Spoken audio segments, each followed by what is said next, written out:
दोस्तों नमस्कार। हर हर महादेव। संसार की पतिव्रता देवियों में गंधारी का विशेष स्थान है। ये गंधर्व राज सुबल की पुत्री और शकुनी की बहन थी। इन्होंने कुमार अवस्था में भगवान शंकर की आराधना करके उनसे 100 पुत्रों का वरदान प्राप्त किया था। जब इनका विवाह नेत्रहीन धृतराष्ट्र से हुआ, तभी से इन्होंने अपनी आंखों पर पट्टी बांध ली। इन्होंने सोचा कि जब हमारे पति नेत्रहीन है, तब मुझे भी संसार को देखने का अधिकार नहीं है। पति के लिए इंद्रिय सुख के त्याग का ऐसा उदाहरण अन्यत्र नहीं मिलता। इन्होंने ससुराल में आते ही अपने श्रेष्ठ आचरण से पति एवं उनके परिवार को मुक्त कर दिया। देवी गंधारी प्रतिव्रता होने के साथ अत्यंत निर्भीक और न्यायप्रिय महिला थी। इनके पुत्रों ने जब भरी सभा में द्रौपदी के साथ अत्याचार किया, तब इन्होंने दुखी होकर उनका खुला विरोध किया। जब इनके पति महाराज धृतराष्ट्र ने दुर्योधन की बातों में आकर पांडवों को दोबारा दूध के लिए आमंत्रित किया, तब इन्होंने जुए का विरोध करते हुए अपने पति देव से कहा, स्वामी, दुर्योधन जन्म लेते ही गीदड़ की तरह से रोया था। उसी समय परम ज्ञानी विदुर जी ने उसका त्याग कर देने की सलाह दी थी। मुझे ऐसा प्रतीत होता है कि ये कुल कलंक कुरुवंश का नाश करने के लिए ही पैदा हुआ है। आप अपने दोषों से अपनी विपत्ति में मत पड़िए। इन ढीठ मूर्खों की हाँ में हाँ मिलाकर इस वंश के नाश का कारण मत बनिए। कुल कलंक दुर्योधन को त्यागना ही श्रेयस्कर है। मैंने मोहवश उस समय विदुर की बात नहीं मानी, उसी का ये फल है।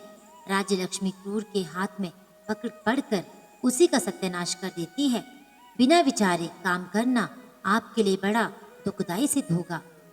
गंधारी की इस सलाह में धर्म, नीति, निष्पक्षता का अनुभव समन्वय है। जब भगवान श्री कृष्ण संधिदूत बनकर हस्तिनापुर गए और दुर्योधन ने उनके प्रस्ताव को ठुकरा दिया तथा बिना युद्ध के सुई के अग्रभाग भी जमीन देना स्वीकार नहीं किया, इसके बाद गंधारी ने उसको समझाते हुए कहा, बेटा, मेरी बात ध्यान से सुनो। भगवान श्री कृष्ण, भीष्म, द्रोणाचार्य तथा विदुर जी ने जो बातें तुमसे कही हैं, उन्हें स्वीकार करने में तुम्हारा हित है। जिस प्रकार उदंड घोड़े मार्ग में मूर्ख सारथी को मार डालते हैं, उसी प्रकार इंद्रियों को वश में न रखा जाए तो मनुष्य का सर्वनाश हो जाता है। इंद्रियां जिसके वश में है, उसके पास राज्य लक्ष्मी चिरकाल तक सुरक्षित रहती है। भगवान श्री कृष्ण और अर्जुन का कोई जीत नहीं सकता। तुम श्री कृष्ण की शरण में लो। पांडवों का न्यायोचित भाग तुम उन्हें दे दो, उनसे संधि कर लो। इसी में दोनों पक्षों का हित है। युद्ध करने में कल्याण नहीं है। दुष्ट दुर्योधन ने गंधारी के इस उत्तम उपदेश पर ध्यान नहीं दिया, जिसके कारण महाभारत के युद्ध में कौरव पक्ष का संहार हुआ।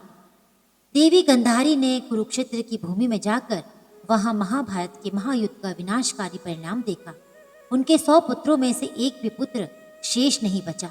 पांडव तो किसी प्रकार भगवान श्री कृष्ण की कृपा से गंधारी के क्रोध से बच गए, किंतु भावी वश भगवान श्री कृष्ण को उनके शाप को शिरोधार्य करना पड़ा और यदुवंश का परस्पर कलह के कारण महाविनाश हुआ। महाराज युधिष्ठिर के राज्याभिषेक के बाद देवी गंधारी कुछ समय तक पांडवों के साथ रही और अंत में अपने पति के साथ तपस्या करने के लिए वन में चली गई। उन्होंने अपने पति के साथ अपने शरीर को दावाग्नि में भस्म कर डाला। गंधारी ने इस लोक में पति सेवा करके परलोक में भी पति का सानिध्य प्राप्त किया। वे अपने नश्वर देह को छोड़कर अपने पति के साथ ही कुबेर के लोक में गई। पतिव्रता नारियों के लिए गंधारी का चरित्र अनुपम शिक्षा का विषय है। तो ये थी कथा पतिव्रता गंधारी की। उम्मीद करती हूँ आपको ये कथा अच्छी लगी होगी।